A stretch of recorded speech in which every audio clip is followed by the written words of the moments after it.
Can you solve this question? Yes, sir, I can solve this question. अच्छा, do it.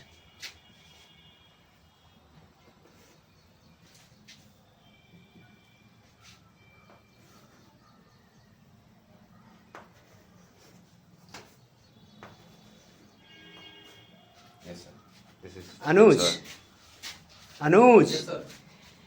क्या ये right answer है? Yes, sir. Yes. Right है? Yes, sir. किसी को देंगे तो कहेंगे भाई तो घटाना ना है, ये तो Yes, मिनटों sir. में घट जाएगा। लेकिन देखिएगा मैक्सिमम स्टूडेंट चूंकि ये महफूज लगाया तो राइट लगाया, ये राइट आंसर इतना ही आएगा। Yes, yes, sir. ये देखिए 297 में से 658 को घटाना है।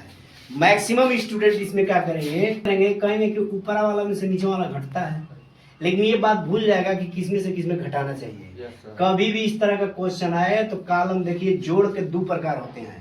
पहला प्रकार जो होता है उसे कहते हैं स्तंभ विधि। स्तंभ विधि उसको कहते हैं, जैसे अगर कोई कह दे कि 12 में 13 जोड़ दो तो आप ऊपर नीचे ऐसे लिख देंगे, ठीक है, तो एक कॉलम हो गया, तो इसे कहते हैं स्तंभ विधि।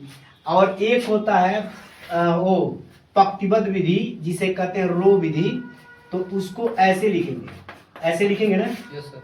ऐसे करके लिखेंगे। तो जोड़ की प्रक्रिया जो होती है दो प्रकार की होती है, एक पंक्तिबद्ध और एक होती है स्तंभबद्ध। यहाँ पर मैं स्टूडेंट गलती कैसे करेगा, 17 में से यहाँ पे क्या करेगा, 21 को हासिल देगा, यहाँ 17 बनाएगा, 17 में से 8 को घटाएगा तो कहेगा यहाँ पे आएगा 9 आ जाएगा। Yes, sir. अब यहाँ पर बचा कितना 8 में से 5 को घटाएगा तो यहाँ पे आएगा 3 आ जाएगा। Yes, sir. और यहाँ पर अब आ गया 2, अभी तो ऊपर वाले में से घटा रहा था, लेकिन अब क्या कर देगा, देखिए उल्टा कर देगा। अब क्या कर देगा, यहाँ पे 2 नहीं घट रहा है तो कह रहा है कि 6 में से 2 घटा देंगे तो आ जाएगा का चीज, Sir. और यहाँ लगा दे रहा माइनस। ये तो टोटली रॉन्ग है ना। Yes, sir. इस क्वेश्चन से ये सीख मिलती है, आप हमेशा अपने माइंड में रख लीजिएगा कि जब भी कोई आपको घटाने के लिए दे ये स्तंभ विधि में, तो भले ही ऊपर छोटी संख्या हो, अगर नीचे आपका इस तरह से करके दे दे ऐसे करके, तो आप हमेशा अपने दिमाग में रखिएगा कि कभी भी हम घटाएंगे तो हम बड़ी संख्या में से ही छोटी संख्या को घटाएंगे।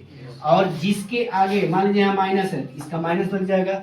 यहाँ देखिए राइट हुआ है, यहाँ पे से 8 में से क्या किया है, 7 को माइनस किया तो कितना आया, 1। और यहाँ पे देखिए 5 में से तो 9 घटेगा नहीं, तो इसलिए इससे क्या करेगा, एक हासिल लेगा, तो यहाँ बचेगा कितना 15। आप 15 में से 9 घटा देंगे तो कितना आ जाएगा 6। अब यहाँ पे बचा कितना, अब यहाँ पे 5, आप 5 में से 2 घटा देगा तो कितना आएगा 3। ये तो आ गया 361। लेकिन देखो इसके सामने अगर कोई साइन नहीं है तो प्लस है, इसके आगे कौन साइन है, माइनस है। और ये मैथ में बताया गया है कि जो संख्या बड़ी होती है उसी का साइन क्या करते हैं, आगे लगा देते हैं। तो यहाँ पे 658 क्या था, बड़ा था, इसलिए यहाँ पे क्या आ जाएगा माइनस, राइट। Yes, sir.